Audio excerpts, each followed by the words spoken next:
All right, so we're ready for the last session of the day and of Real World Crypto. All right, so we have blockchains and distributed ledgers, and we have three great talks in that session. So the first one is titled Challenges Cryptographic Solutions with Payment Channel Networks. And the speaker is Pedro Moreno Sanchez, who is just next to me and about ready to go. Now, before I leave the stage, quick announcement. There is a leather Zelda bag. Like, I'm not sure what it is. Could be like some little device here. So if you lost it or forgot it in the bathroom, it will be just right here. OK, with this, I'll just pass it to Pedro. Right. OK. Thank you for the introduction. Hello, everybody, and thank you for attending to my talk at this point of the conference. Today, I'm going to talk about scalability problems. So Bitcoin and many other cryptocurrencies have scalability issues. And this is because they rely on a decentralized data structure that records every single transaction that happens in the system. This is good because it provides public verifiability, so we can check all the transactions that happen in the system. However, it requires a global consensus that, in practice, limits the transaction rate to around 10 transactions per second. And this is far from what we have in other systems like Visa or MasterCard. This scalability problem has been tackled in the community, and we can roughly group the approaches in two trends. One is on-chain, where mainly they tweak the consensus algorithms and protocols to improve the transaction rate. The other approach is off-chain. So we use the blockchain as minimum as possible. So we use it only to solve the disputes between users. This is where payment channel networks fall, and we have a couple of examples already deployed in practice. We have the Lightning Network for Bitcoin. We have also the Raiden Network in Ethereum, and many other research projects. Some of them are actually implemented already. As you can imagine, I'm going to focus on this second approach today. Let me start with a little background on payment channel networks. So remind that we have Alice that has some Bitcoins, and she wants to buy some product from Bob. She can open a payment channel for that. In order to do that, she creates a transaction where she transfers 5 coins to what is called a multi-sig contract, a contract that can be further spent only when both Alice and Bob agree. To make sure that Alice can recover the funds, she let Bob sign the refund transaction that transfers the coins back from the multi-sig contract back to Alice. When that has been done, then Alice can effectively put the transaction on-chain, effectively opening the payment channel. And she keeps locally the refund transaction just in case that she needs it later. Once the channel is open, she can use it to perform several transactions off-chain. So she can do that by redistributing the coins from the multi-sig contract accordingly. Meaning that she wants to pay 1 coin to Bob, she pays 1 coin from the contract to Bob, and the remaining 4 are paid back to Alice. She signs that, and this is a valid payment for Bob, because the only thing that he has to do is to sign himself, but he can always do that because he has his own signing key. Instead of doing that, he just waits for more payments from Alice. And she can do that by accordingly redistributing the coins from the multi-sig contract. In practice, these payments can be more complex. We can have bidirectional payments, so Bob can pay back to Alice. We have also revocation mechanisms to revoke old states. And when both of them, Alice and Bob, are done with using the channel, they can close it. For that, just sign the last state and put it on the blockchain. So we have only 2 transactions on the chain and many, many, many payments that happen off the chain. This protocol, however, allows only 2 users to pay between each other. So what we would like to have in practice is a payment from Alice to everybody else. And for that, Alice could open payment channels to everybody. However, this is really costly because for every channel, she has to lock coins, and she might not be so rich. Instead, what we use in practice is Alice relies on a path of open channels between herself and the intended receiver. So imagine that Alice wants to pay to Carol. She first sends 1 Bitcoin in the channel that she has with Bob, and this will forward this 1 Bitcoin to Carol herself. Obviously, for this to be used in practice, we need that the whole operation is atomic. In other words, Bob should get the money from Alice if and only if he has actually paid to Carol. This concept of payment channel network is what has been implemented in the Lightning Network itself. And here they have tackled this challenge of the atomicity by including more conditions on the payment itself. So if Bob receives such an off-chain payment, he can actually put it on the blockchain, not only with his signature, but also he has to solve a cryptographic challenge, which is he's given a value y, which is a hash value, and he has to come up with a value x, which is a valid pre-image for that hash value.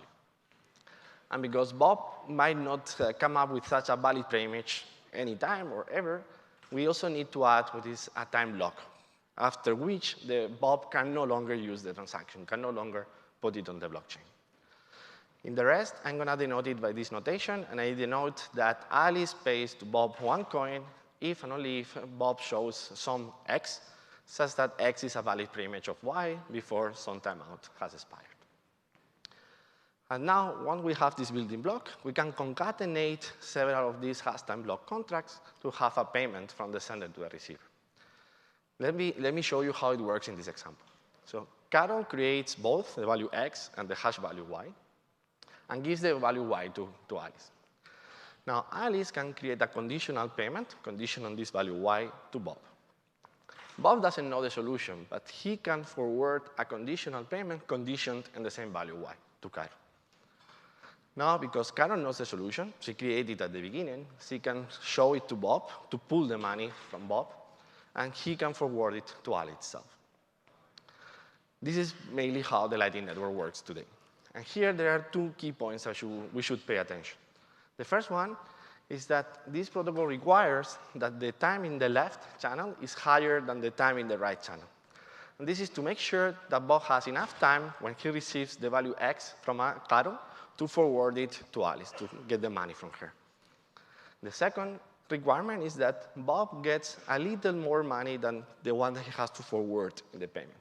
This difference is called the fee, and this is important for him because it's the fee that he charged for providing the service of forwarding payments between the sender and the receiver. So if you haven't got the details, it doesn't really matter. So what you need to understand for the rest of the talk is that there is a system, it's called the Lightning Network, and allow us to perform payments off the chain. They are fast because we don't require to go into the blockchain, into the consensus, to confirm the payment. It requires some little fees for the intermediary. And at a first glance, it looks secure. Use this hash time lock contract. And it looks private or privacy preserved because most of the information is not on the blockchain anyway. But this obviously is only at a first glance. And in our group, we ask ourselves whether it's actually secure and whether it actually provides privacy by default. And if I'm giving here the talk, you might imagine that the answer is no for both of them. And the next, I'm going to show you what are some of the problems that we have with them in terms of security and privacy. Regarding security, we showed an attack, which is called the Wormhole attack. And the main idea is that an adversary sitting between the sender and the receiver can let the intermediate nodes to participate in the payment, and later steal the fee that is supposed or corresponds to this honest node. Okay? Let me show you in the example. So imagine we have a setting in which all the users have already locked coins in these conditional payments, in these STLCs. Now, Carol gives the solution to Eve. And now Eve, instead of forwarding it to Bob, he just waits until the timeout of that STLC expires and forwards it to Eve itself. Okay? And then the other attacker forwards it to Alice. What happens in practice is that Bob considers that the payment has failed, has not been successful, and unlocks the funds after some timeout. The adversary pays 1 Bitcoin to Carol, but he gets 1.3 from Alice. So what has happened is that the attacker has got his own fee, but also the fee that was associated to Bob for forwarding the payment. And this in practice is important because this attack takes back the fees for the honest user, which is the main incentive that they have to participate in the network. There are also other implications. For example, the funds from Bob channel are locked for the whole entire time lock duration. That means that he cannot use those funds for other payments that happen at the same time and might have been successful. Additionally, Bob believes that the payment was failed, was not successful, and he doesn't have a way to blame the attacker for the attack. He doesn't know that the attack has happened. From the privacy point of view, the situation is not better. So imagine that we have two simultaneous payments where each Alice on the left wants to pay to each Carol on the right. And intuitively, what we would like to have is called relationship anonymity. Intuitively, on-path adversaries do not learn who is paying to whom. A bit more technical, what we want to achieve is that the adversary cannot distinguish between two cases. One case in which blue Alice pays to blue Carol and green Alice pays to green Carol. And the second case where blue Alice pays to the green Carol and the green Alice pays to the blue Carol. However, if we look how it works in practice, the adversary can link or can deterministically determine which of the two cases we are. In the example I'm showing this slide, he can see that the blue Y, the Y value, is given by the blue Alice and later is forwarded to Carol, to the blue Carol. So he can determine that the blue Alice is paying to the blue Carol. The same manner, because only Y prime is given by the green Alice and forwarded to the green Carol, he can link both of them. Therefore, relationship anonymity does not hold in the Lightning Network either. In this state of affairs, in our group, we are also coming up with cryptographic solutions that provide or improve the security and the privacy in current payment channel networks. The main observation that we did is it seems that most of these problems come from the fact that we are using the same Y value at each of the hops in the path. So it might help if we have randomized conditions at each of the hops, and we can solve them only when we get the key from the right neighbor. In order to do that, we could add a setup phase where the sender distributes individual randomization factors to each hop in the path. Okay? And with these two main ideas, we are trying to achieve three properties. So the first one is atomicity, which means that if the user writes lock get opened, then he should be able to open the one on the left. In that sense, we make sure that no coins are lost. We also want to achieve consistency, which means that if the user was able to open the one on the left, means that he had to open the one on the right. In that manner, users cannot be overpassed, and we omit or we prevent from the Warhol attacks. Finally, regarding privacy, a user should learn about no other participants in the path other than the direct neighbor in the left and in the right. Let me show you at a high level how our protocol, which is called anonymous multi-hop blocks, actually work. It works in three phases. In the first one, the setup, Alice provides a couple of elements a table of information to each user in the path. This table has two elements. The first one is this randomization factor that I mentioned before. The second is a condition that puts together all the randomization factors from the users, from the sender to that position in the path. Okay?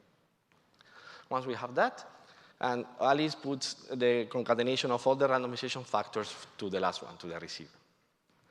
Now they can pairwise perform this lock operation. We will see later how it's performed, where every user pays conditioned on the fact that they solve the condition given by Alice before. For example, E1 here can get the payment if he can solve the D-lock of the element C1. Okay? And they do it from the left to the right.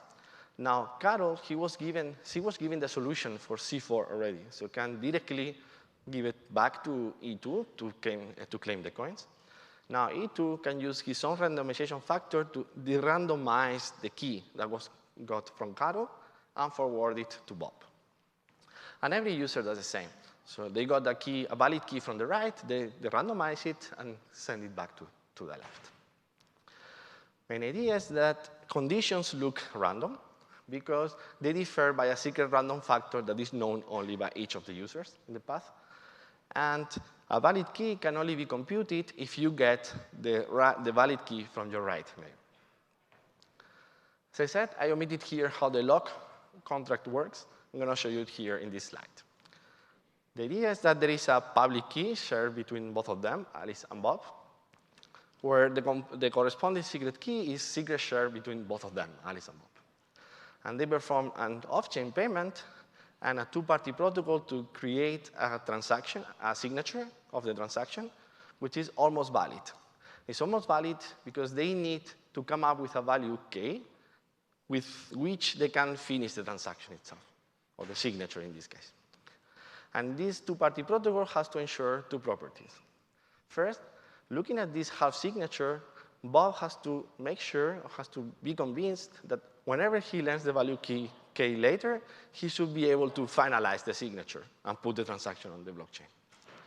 And from the point of view of Alice, if Bob ever finishes the signature and put the transaction on the blockchain, she should be able to retrieve the value k, because this is what she needs to put it further back in the path for the payment.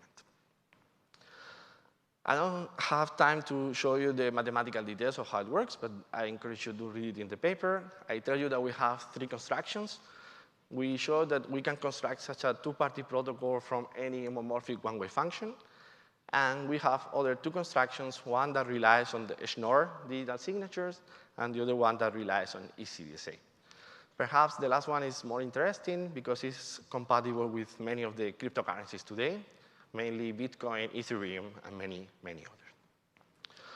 Also, we have shown that it achieves the security and privacy notions of interest that we are defining in the Universal Composability Framework. And the community has done some proof of concept implementations, not only in the Lightning Network, but also in the KSEN network and the Commit network itself. Our protocol has also other practical advantages. For example, it reduces the transaction size for conditional payments. Our conditional payment no longer needs the logic to check whether a preimage of a hash function is correct. We encode this condition in the signature itself. So we need only the verification of digital signatures to have conditional payments.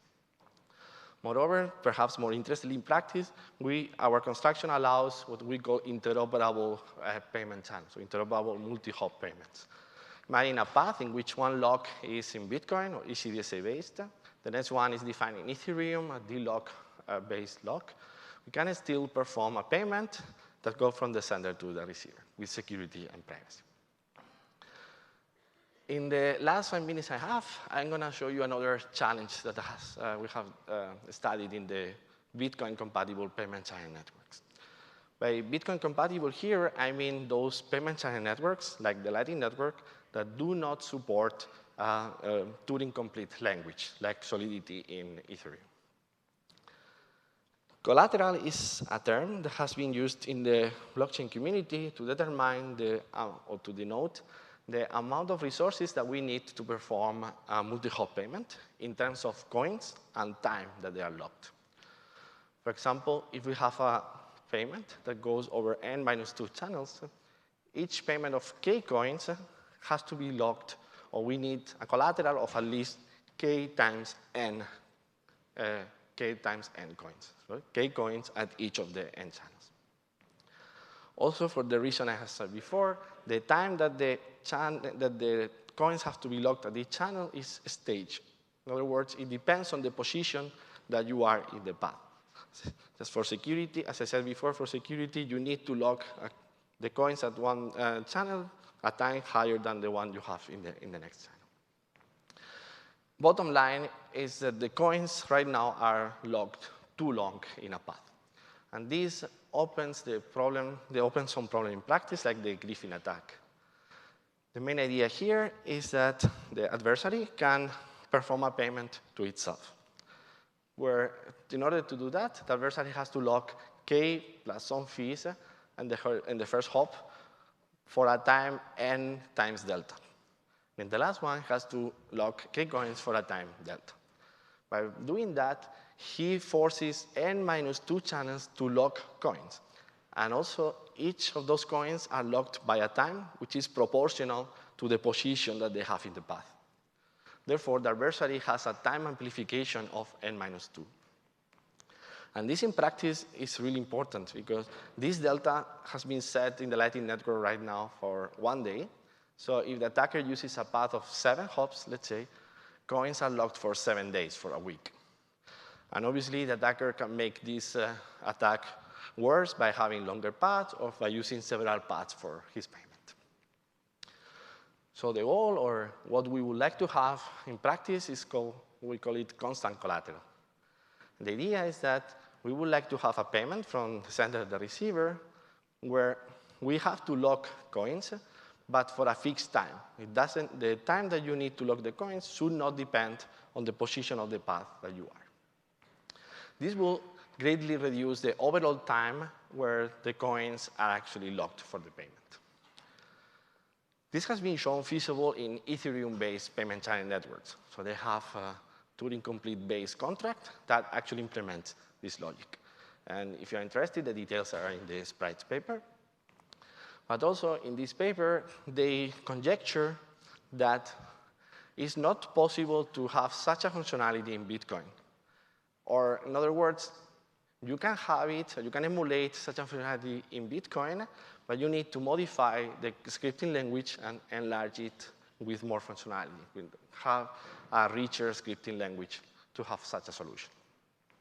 In our work, we show that this conjecture doesn't hold by providing a protocol, which is called Atomic Multi-Channel Updates, which is fully backwards compatible with Bitcoin. And this protocol allows to have a synchronization of end channels with constant lock time. And this protocol allows to have not only multi-hop payments, but opens the door for other applications, like crowdfunding, netting, or the channel rebalancing. I'm going to give you a brief overview of how the protocol works. And again, the details are in the paper. So imagine that we have a really simple scenario where Alice wants to pay to Carol by a Bob. So Alice wants to pay 8 coins out of 10 that she has with Bob. And then Bob will forward 7 coins out of the 30 that she has with Carol. The first phase is called setup. And Alice and Bob split their channels in 2 sub-channels. One with 8 coins that they will use later in our protocol, and 2 coins, which are the remaining coins in the channel that they might use later for other payments or other functionalities. Second phase, they lock these coins up to a time delta, this constant lock time, to make sure that if something goes wrong in the protocol, they can recover those coins afterwards. And third, which is the main trick or the main point for atomicity in our protocol, is that Alice and Bob will pay from these channels with 8 coins to Bob directly. But they will do it from a fresh address, A5 and B5, which has not been funded yet. So, because this account has not been funded, it doesn't exist, so it cannot be put at this point in the blockchain. Here, I have shown only the case for Alice and Bob, but you can imagine that Bob and Carol will do the symmetric transactions. And at this point, to achieve atomicity, we have a multi-input, multi-output transaction in the phase 4 called enable, where both of them, Alice and Bob and Carol, put together coins to fund the channels that they created in the phase 3. So they first create these unfunded channels to pay to the respective receiver. They jointly fund those payment channels. At the end, because at some moment after the time delta, both the locking coins and the coins in enable become valid, there is a race condition. So we have to create a disabled transaction that disable the phase 4 transaction, and there is only one valid at that point. This is a technical detail, more discussion in the paper. And with that, I would like to conclude this talk by saying that payment channel networks have been deployed in practice as a mitigation for the scalability issues in cryptocurrencies. However, they still present several challenges. Here today, I show you challenges in terms of security, with the Wormhole attack, privacy, showing the relation that anonymity does not hold, and collateral, which opens problems like the Griffin attack. We are proposing cryptographic protocols that mitigate them, and also open the door for new functionality like crowdfunding or netting. Obviously, however, there are still more challenges. We are looking at them, other groups as well, and we require more solutions. For example, one of those is to have a scalable and interoperable routing mechanism that allow us to find the paths between the sender and the receiver in the first place. With that, I would like to thank you for your attention. I'm glad to answer any questions that you might have. Thank you.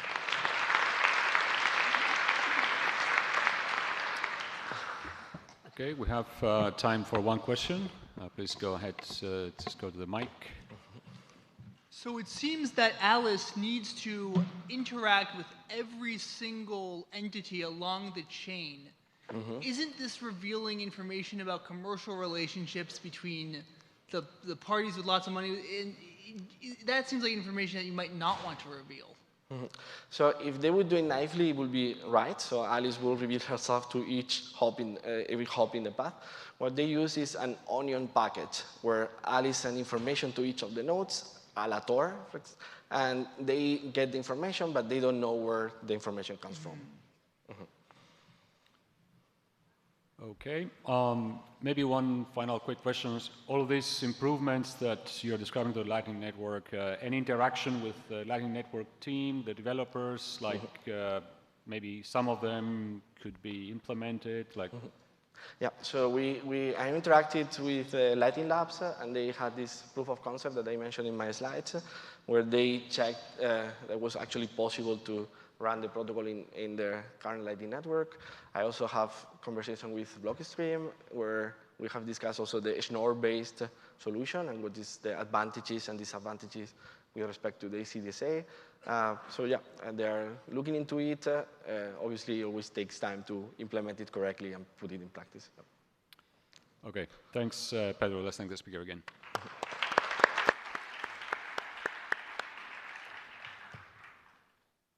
All right, and we're moving now to the second talk of the session. It's the marvelous universe of arithmetization-oriented primitives. And Tomer is giving a talk. Tomer. Thank you. So this is a joint work with Abdel Ali, Eli Ben-Sasson, Simen de Hoche, and Alan Szczepiniak. And before we begin, some background. About a year and a half ago, I spoke to Eli Ben-Sasson from Starkware, who told me how magnificent the ZK Stark proof system is and how it is the future of cryptocurrencies. But he also told me that they have a bottleneck in the form of not being able to find an efficient hash function for what they need to do. And I find that to be surprising because, you know, as a cryptographer, you always hear about lightweight this and lightweight that. So amongst all this lightweightness, there has to be something that would be efficient for them. But then Eli told me that they have slightly different design goals. So what they need is a hash function that is secure, that operates on field elements, and that minimizes the number of field multiplications. And I then immediately cried out, well, AES, because AES is secure. It natively operates on elements in GF2 to the 8, which is a fancy way to say that it works on bytes. It is well understood, heavily cryptanalyzed, and widely accepted. But as Eli pointed out, it doesn't minimize the number of field multiplications. But it is a good starting point, though, and that is what we did. And I think we all know roughly how the AES works. Right? It has a 4x4 state, and each round has 4 operations, starting with an S box, then shift rows, mix columns, and an add round key. And it's interesting to observe that all the multiplications, the bad objects that we're trying to get rid of, are limited to the S box. So if you want to optimize, the S box is where we should begin.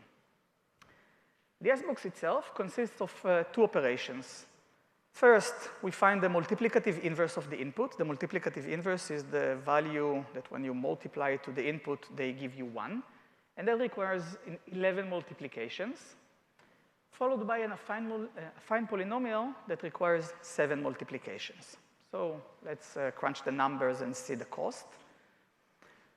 Per S box, we need 11 plus 7, which are 18 multiplications.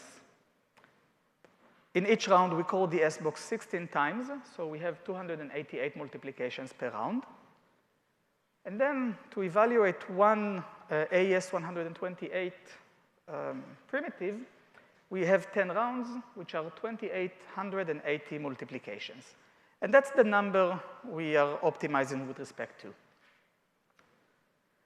The first observation is that zero knowledge systems, like the ones we are considering, allow for something called non-determinism. We call it non-procedural computation, which is a wider umbrella term because it has analogs in MPC. So together, it's non-procedural computation. But going back to zero knowledge, what we do is a verification of a computation and not the computation itself. So for example, if we have a pair of values, x1 and y1, and we want to verify that y1 is the multiplicative inverse of x1, the naive way would be to directly raise x1 to the power 254 in AES, in the field of AES. Those are the 11 multiplications I mentioned before. But we can also just multiply x1 and y1 and see that the result equals 1. That's what it means to be a multiplicative inverse. So one of those requires 11 multiplications. The other requires 1 multiplication. I'm going to let you decide which one is more efficient. Although 1 multiplication is not enough, we also need to ensure that 0 goes to 0. But in total, we have 2 multiplications instead of 11. So crunching the numbers again, we had 2,880 multiplications. And now the S-box only requires 9 multiplications times 16 S-boxes per round times 10 rounds, 1,440 multiplications per AES evaluation, which are 50% of the original cost of the AES. So we're doing well in optimizing. Let's continue with that. We're now optimizing the affine polynomial. The purpose of this affine polynomial is to ensure that when the ciphertext is described as a function of the plaintext and the key, the algebraic degree of this function is high enough. Otherwise, certain attacks are possible. AES uses an affine polynomial that is good for AES. But we realized that if we use particular polynomials, such that the exponent is always a power of 2, we could get a more efficient computation of this polynomial. Such polynomials are called linearized polynomials. So if we take a low-degree polynomial, we would have a low-degree linearized polynomial. It would have efficient computation, but it would be of low degree. What we also realized is that the inverse of such polynomial is not linearized, nor it is low degree. But due to non-procedural computation, the thing that I've mentioned before, we can still evaluate it efficiently. So what we did is to take 2 linearized polynomials of degree 4, and we composed one of them with the inverse of the other. The resulting polynomial is of high degree. It's not linearized, which means that it can't be efficiently computed, but it can be efficiently verified using only 4 multiplications, 2 from each polynomial. So again, crunching the numbers, we have before we had 1,440 multiplications per AES 128 evaluation. Now, instead of 9 multiplications, the S-box is only 6 multiplications, in total giving us 960 multiplications, which are 33% of the original cost of AES. Then our next observation is that the cost of multiplication is independent of the field size. That is not the case for traditional ciphers, right? If you work with a larger field, you will need a larger chip. It will consume more RAM on your machine. But that's not the case here. The cost of 1 multiplication is 1. So what if instead of working with a 4x4 state, we work with a 1x1 state? Now we don't need shift rows and mixed columns anymore, because the purpose of these operations is to mix the field elements of the state. And if you have only 1 field element, there's nothing to mix. And we can afford 1 S-box per round, giving us a cost, instead of 960, only 60 multiplications, which are 2% of the original cost of AES 128.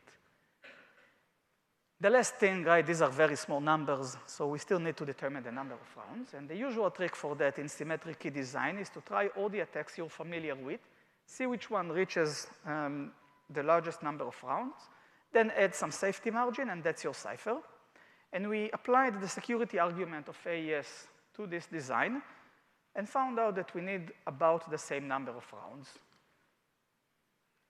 So the resulting algorithm is called Jarvis, and it's exactly the way I described it. The input goes into the multiplicative inverse, then through a polynomial that is a composition of two linearized low-degree polynomials, one directly and the other in the inverse form, and then key injection, and that's one round of Jarvis. And we put it on ePrint, hoping that third parties would cryptanalyze this, and unfortunately they did. And sometime later, a paper was published attacking Jarvis using an attack called Grobner basis. Now, this is ironic because I remember speaking to Eli before we published Jarvis, and he asked me specifically, but what about Grobner basis attacks? And I said, no, these never work on symmetric key primitives. Well, turns out sometimes they do. So back to the drawing board, we need to somehow fix this. It turns out that there's a minimal number of multiplications that if you go below that, your cipher will be vulnerable to Grobner basis attacks. Another thing we realized is that if if we have a one-by-one state, it's easy to evaluate the cipher, but getting the output would be inefficient. So we need more field elements, and having more field elements in your state solves both problems. The natural thing to do would be to go back to an m by m state, or maybe an m by n state, like in Reyndal. But we also saw that having an m by 1 state, we can get a faster diffusion than AES. Now we know this is called a shark structure, but we weren't aware of that back then. Since we now also have more than one field element, we somehow need to mix them. So an MDS is the natural candidate. And we understood that composing the two polynomials isn't as efficient as just alternating between them, which is what we did. And of course, special attention to Grobner basis attacks this time. And the result is Vision, our algorithm for binary fields. And that's how it works. It has a vector of state elements. Each element goes into the multiplicative inverse. Then the inverse of a low-degree linearized polynomial is evaluated. Everything is mixed with an MDS. Key injection, and then in the second step in the round, again, multiplicative inverse. Now the polynomial is evaluated directly, MDS, and key injection. While we were working on Vision, we were told that there's actually some market demand for the same kind of algorithm operating on prime fields. So we took the same approach, but now linearized low-degree polynomials are not available because of the properties of the field, and we understood that we have to get the algebraic degree via the nonlinear operation. Again, we're using non-procedural computation in raising to the power alpha, and in most cases, alpha should be 3. But the high algebraic degree we get from the functional inverse, so the cubic root of the value.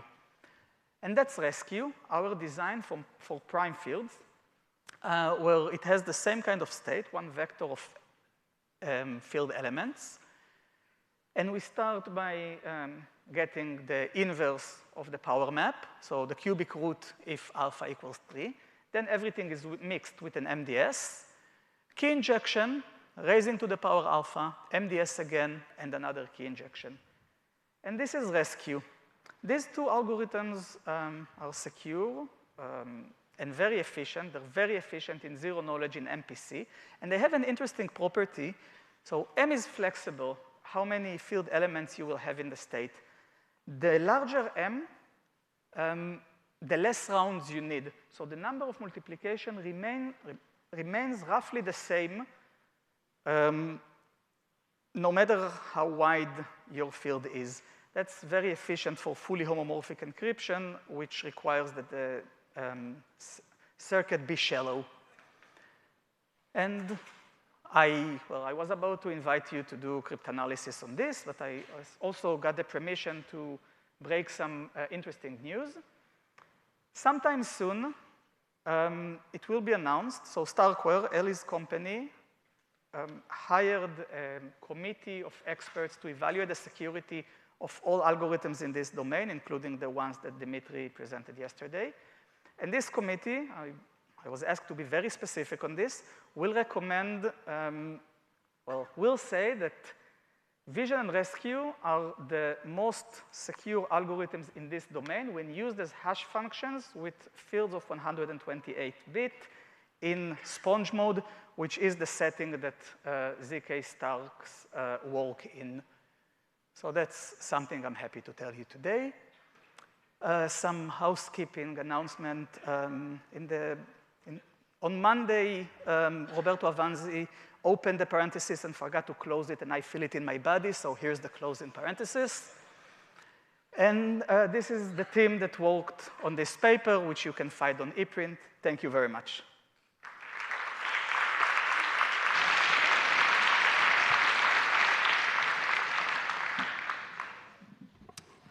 All right, so we have time for one question.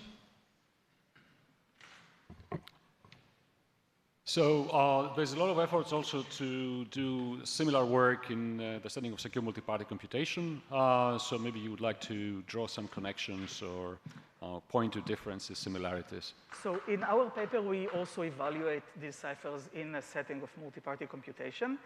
The main idea, like the biggest problem are the high algebraic degree operations. So the inverse, the cubic root. But multi-party computation offers masking, right? You can shift things to the offline phase and then have a fixed cost online phase. If you do that, these ciphers are extremely secure, extremely efficient also for multi-party computation. I'm also encouraging you to use them in your multi-party computation applications. All right. Okay, so let's thank Tomer.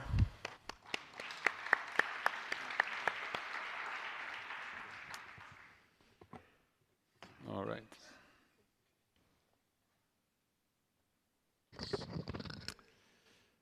Okay, now that will be the last talk of this session, detecting money laundering activities via MPC network flow analysis, and the talk will be given by Dimitar Yetsev. Well, we just disappeared. He's coming back, I think. All right. Okay, Dimitar, all right. Please go ahead. Since it's the last talk, I would like to take this opportunity, first of all, to thank all the organizers for this stimulating event this week. So, thanks.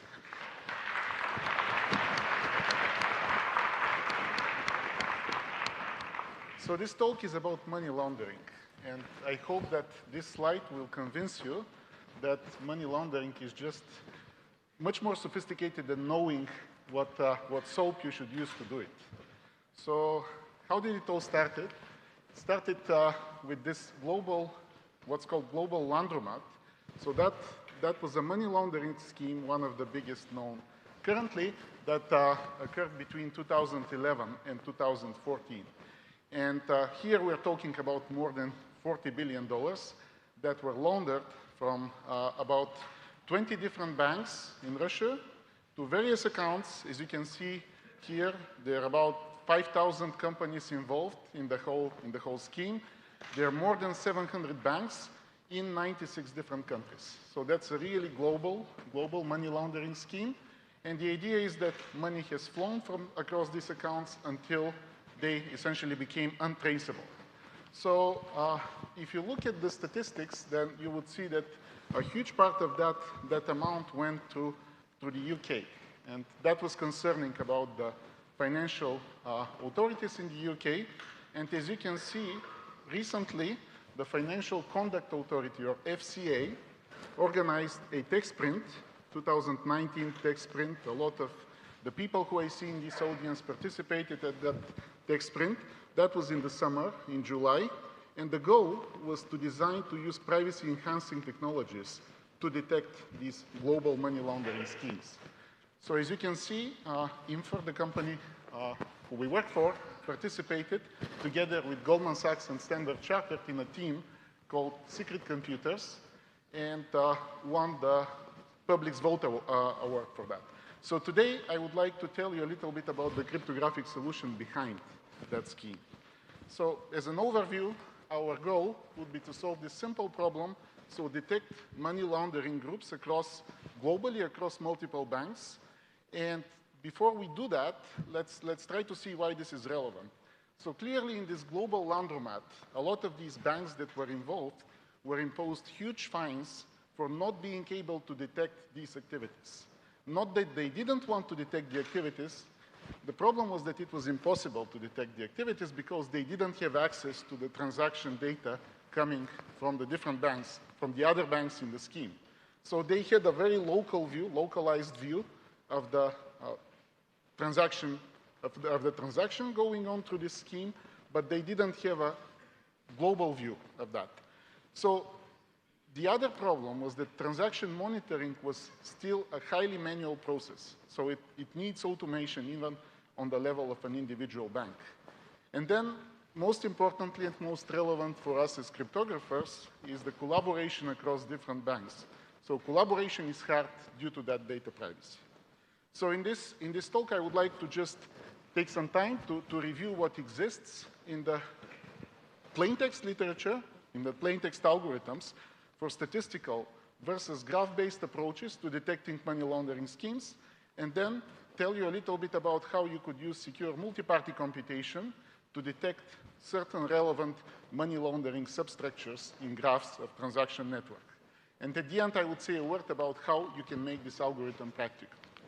So if you want to look at the overview of the literature, so you have different statistical models that could be used to detect money laundering activities, starting from Bayesian models, from temporal sequence matching, so going into decision trees, so ID3 and C45, those were the early decision tree algorithms, and those were applied with some Chinese data in China. CBRC is the equivalent of FCA in China, and these algorithms worked relatively well, except that they worked well as a first attempt, but the false positive rates were still quite high. So then people started using more sophisticated machine learning techniques like support vector machines.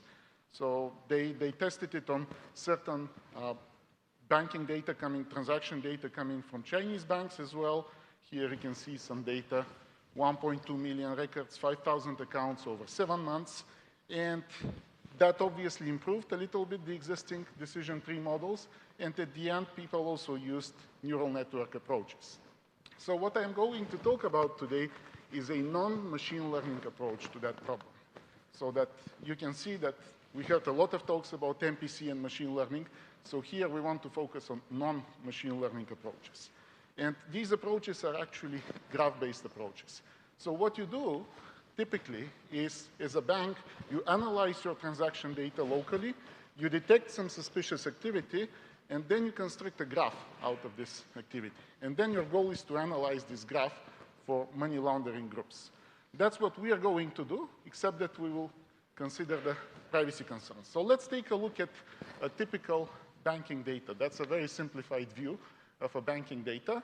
So we have a bank, and the bank sees certain transactions. So this bank here is called ZZ. And you would see 3 transactions, transaction 15 and transaction 2314. If you look at those, what's common is that the source ID of the account of the second transaction matches the destination ID of the first transaction.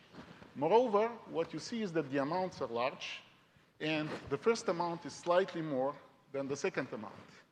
Also, if you look at the timestamp, you see that the first amount, the first transaction was done a little bit before, a day before the second transaction. So that's suspicious, and that the bank ZZ could detect, essentially, out of its local view of the data. So what the bank does is the bank defines certain rule, and that's really how banks work. So we had an interaction with banks at this competition, and they explained to us exactly how they work. So you're seeing that now we have this kind of pair of matching transactions going from YY to ZZ. These are different banks, and then money flowing out of this account in ZZ into a third bank. So this bank sees this kind of leg structure. So we call this a leg structure. And there are all these rules that are defining what it means for the transaction to be a leg. So a bank creates all these leg structures, and then the idea is, what do you do with them? obviously this information is not sufficient. So you construct a graph, and our graph will be the following. So the vertices will be of the graph will be accounts, and then the edges are going to come from leg structures or suspicious transactions. So we are going to increase the weight of an edge first of all, if a vertex is not marked and we see a leg with a vertex, then we mark that vertex and we add an edge. And anytime we see that same transaction from the two accounts, we increase by 1 the edge. So basically, if you have two accounts among which you have many fraudulent transactions, then that edge will have a higher weight. So we define the weight of an edge. That's simple. And then what's the goal? So the goal is that we would like to detect certain structures that are related to money laundering. So there are two simple cases that you can see here. One of them is money flowing from a source to a destination account with lots of intermediaries in the middle.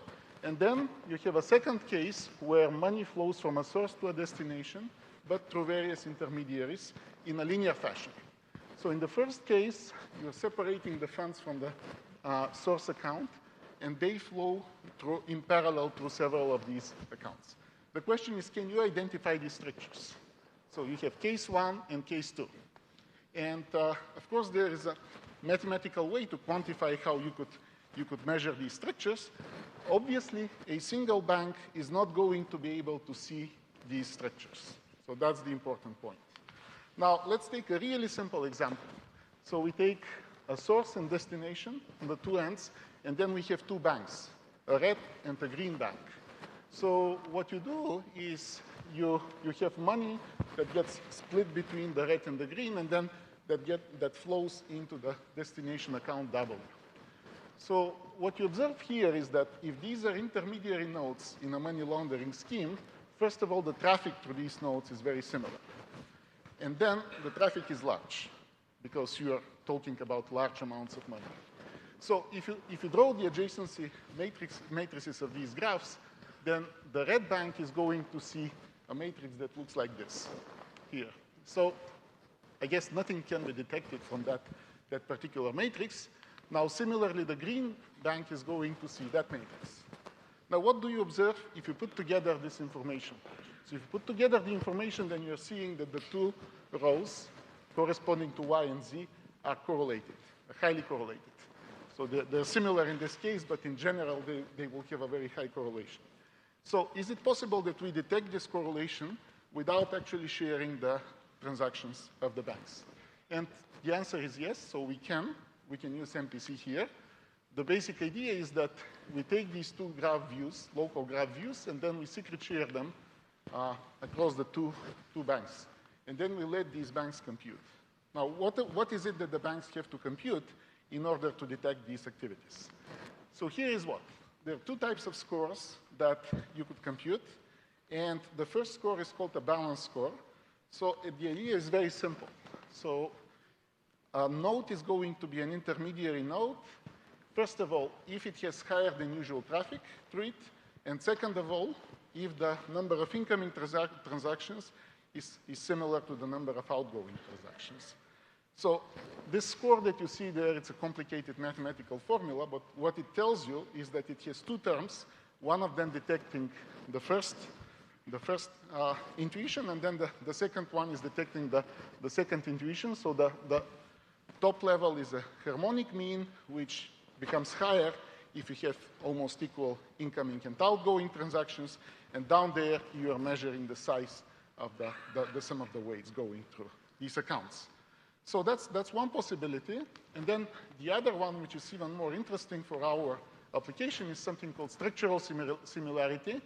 So here, what you do is you're going to essentially quantify by using a similarity or correlation between two vertices.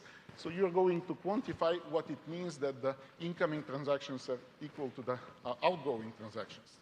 So that's exactly what you do by, again, considering something similar to a geometric mean, like arithmetic geometric mean. So here's what you do. The plain text version now of the algorithm is very simple. So you compute these similarities on the graph, and then you test whether some of these correlations are higher than a threshold. So that's what people would do in plain text. And then you determine sets of dense pairs, and then after a standard clustering algorithm, you're detecting ML groups. So of course, this requires a lot of operations, as you can see, inversions and square roots that makes the computation highly inefficient. So what you do is we propose an MPC version that only uses a certain small set of operations. So what we do is we compute the numerators and the denominators, and then we test essentially inequalities without inverting and without square roots. So we're going to square and not having to compute square roots, and essentially do the same. So that's a very similar adaptation. And so now we are going to need these three operations: additions, multiplications, and what we call oblivious comparisons. So we are not allowed to expose these correlations yet. So that's why we need oblivious comparisons. So how do we do that? We do this with essentially some of Infer's technology that we developed. So it's a secret computing multi-party computation algorithm. It works with real numbers that are represented as integers modulo a large power of 2. It's suitable for arithmetic circuits, and it's not very suitable for inversions and, I would say, advanced linear algebra. So the security model is what we call the full threshold with offline and online phase, and trusted dealer or honest but curious dealer. And it can potentially be improved later on with verifiability, using techniques like oblivious transfer or cut and choose techniques in multi-party computation. So that's on a very high level. What's important is that you have this oblivious comparison algorithm, and that works as an input. You take two numbers that are L-bit numbers and that are secret shared, and as an output, you get the secret shared predicate of the comparison. So there are two algorithms. There's a naive and there's a divide and conquer algorithm. And the naive has the advantage that sometimes it's faster, it has less communication, but the divide and conquer has less rounds of communication. So for certain ranges, the divide and conquer is the better algorithm that we use. So I won't say much more about this. I'd rather give you some real data to see what kind of sizes we're talking about. So in the TechSpring competition, we got data coming out of 330,000 accounts and about 1.5 billion transactions. So that's a giant graph, as you can imagine. So you can't handle it. You have to do something else. So then about 300K of these transactions were alerted, and then some of them were reported as suspicious activity report, and then some of these accounts were just blacklisted by the banks at the end. So here's the idea of how to make it practical. So of course, we can't talk about adjacency matrices that are 300,000 by 300,000. So what you do is you use a data structure similar to a Bloom filter. You're going to choose several hash functions that are going to hash the number of accounts into a very much smaller set. So let's say you would hash it into a set of size 1,000, and then you're going to basically compress your graph using these hash functions and construct graphs on the output of these hash functions. So then you essentially test similarity for each of these hash functions independently, and using that, you could conclude that two accounts are going to be similar. So that, of course, has a probability for false positives, which you have to calculate precisely. That's an open, ongoing project. But in practice, that works quite well. So some estimates on the complexities. So the Beaver multiplications here that are used for the multiplications in the computation of the similarities. You can see very large dimensions. So you can see very large vectors and correlations that are computed. So this all can be made practical. That's the final point.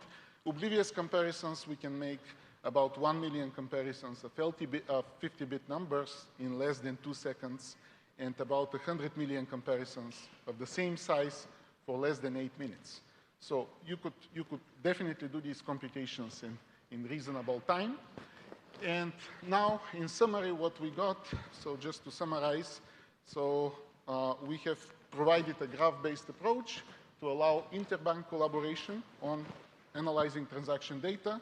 So we have had MPC-friendly algorithm to compute structural similarities, oblivious comparisons to detect dense pairs of account, and using standard clustering algorithms to detect the structures that we're interested in. So as open questions, of course, one of the main mathematical open questions here is understanding this data structure that's behind, so understanding the probabilities of false positives, which even in the case of Bloom filters is a non-trivial problem, and then also enable verifiability via more sophisticated cryptographic techniques to allow different security models. So I would like to thank you here. And, also, this is the team who worked on that on the Inter side.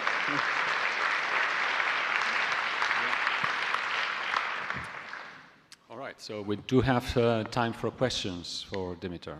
So please walk to the mic.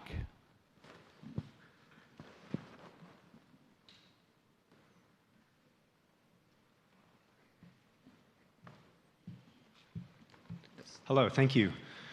Given that banks such as HSBC were involved in money laundering themselves, to what extent are your techniques resilient against the bank itself conducting money laundering operations?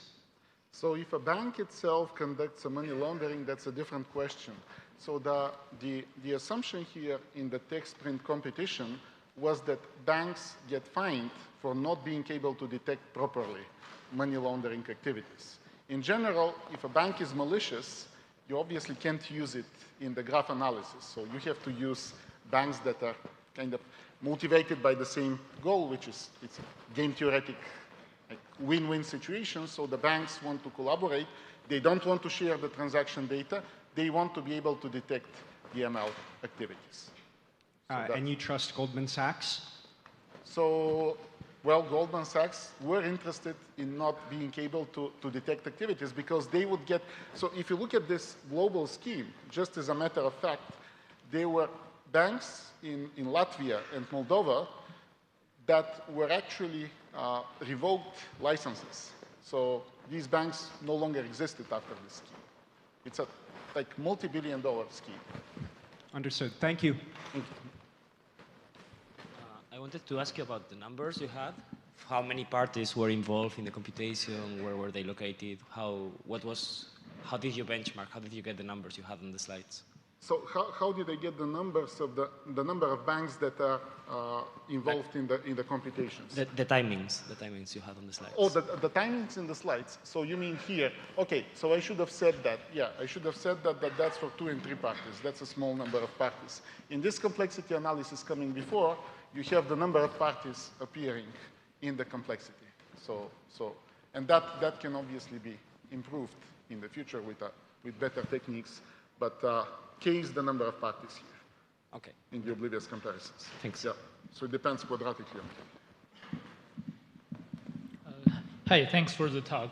I wonder if you have to do some sort of fuzzy matching when it comes to, for example, name matching. When it comes to? For example, when it comes to match names or addresses or those inputs that are, fuzzy in nature. So I see. So here we have not looked at that. I think there are some people who were discussing that during the competition. We ourselves, we have not looked. Our assumption was always that essentially the account has a very specific identifier, and then you use that. I think there is some research that might be even going on now on that. I'm not sure exactly about who is doing that, but I have heard about fuzzy matching and money laundering. I see. Yeah, because one of the challenges, for example, to determine if a person is on the sanction list is actually to do it in a fuzzy matching, fuzzy way. Exactly. I think I have seen papers on that. So I have seen papers on that in the literature, even. Thanks. Hi, thanks for the talk. Do you have any insights on what happens as money launderers sort of evolve to avoid the detection techniques? So for example, you have that diamond shaped flow, and of course the obvious thing is, okay, route it through 2 intermediate banks. Yes. 4 rather than 2. So like, what changes? That's an excellent question. So we are motivated by that. So here, this is the very basic structure that you detect. So you're not detecting all possible structures of money laundering with that. Yeah. So you're having some measures for what it means for a node to be an intermediary node. But in fact, currently, I'm even involved in some projects that are non-MPC related, that are using other techniques, other secret sharing techniques to detect such structures that are more complicated, that have 2 hops instead of 1 hop. Okay. So. Does the flow analysis that you're talking about handle clusters of nodes that act like one node that is definitely doing money laundering, but individually none of the nodes look suspicious? Individually, none of the nodes look suspicious. And individually, these nodes, they are accounts at a particular bank. So from the point of view of the bank, that doesn't look suspicious.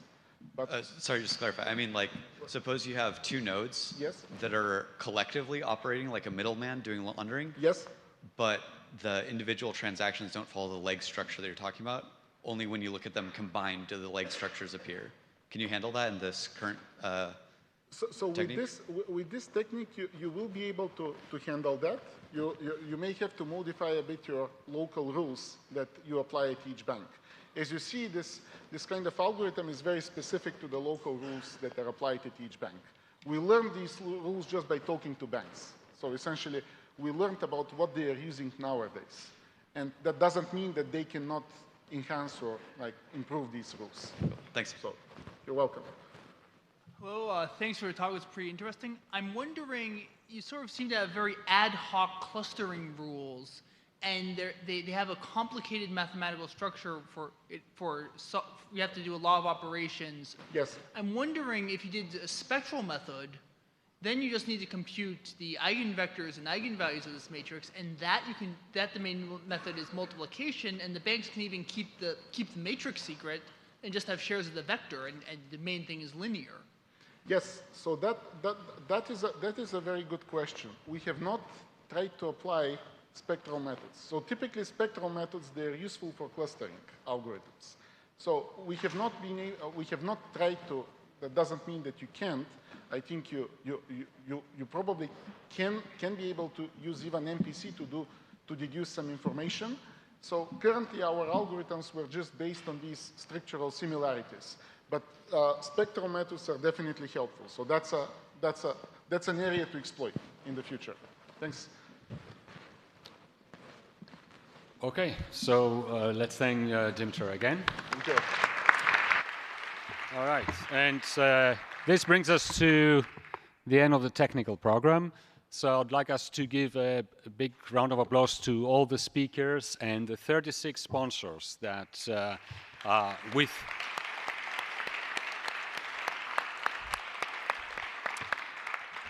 without their contribution, it would have been impossible to run Real World Crypto. And now the final point, I would like a roaring round of applause for Thomas Ristenpark, the General Chair this year.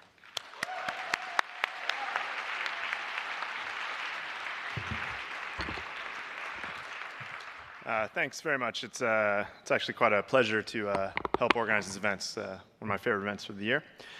Just a few announcements, and then I'll let you go to happy hours and other Friday afternoon activities. So next year, Real World Crypto will be in Amsterdam, so Amsterdam 2021.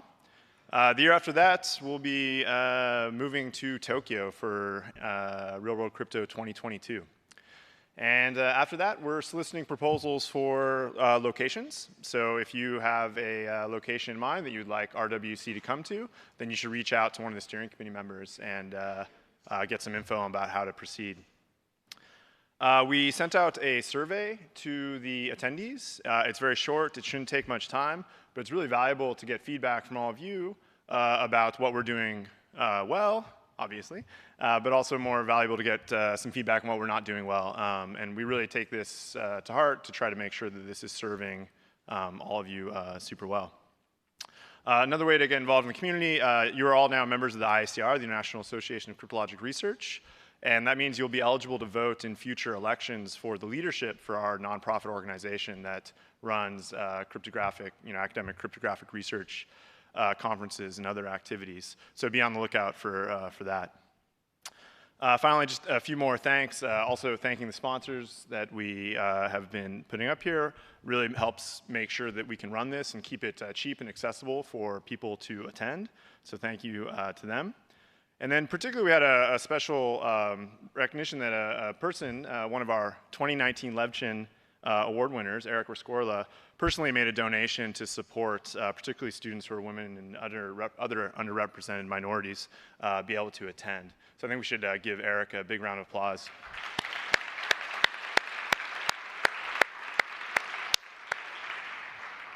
And then finally, I think we should thank specifically the Columbia University Data Science Institute, who helped facilitate and host us here at a beautiful venue at Columbia University.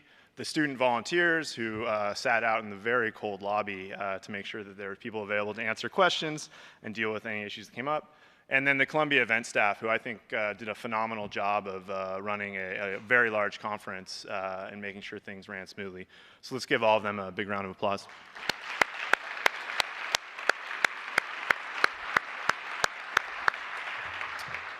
And that's it. So have safe travels, and we'll see you in Amsterdam in 2021. Thank you.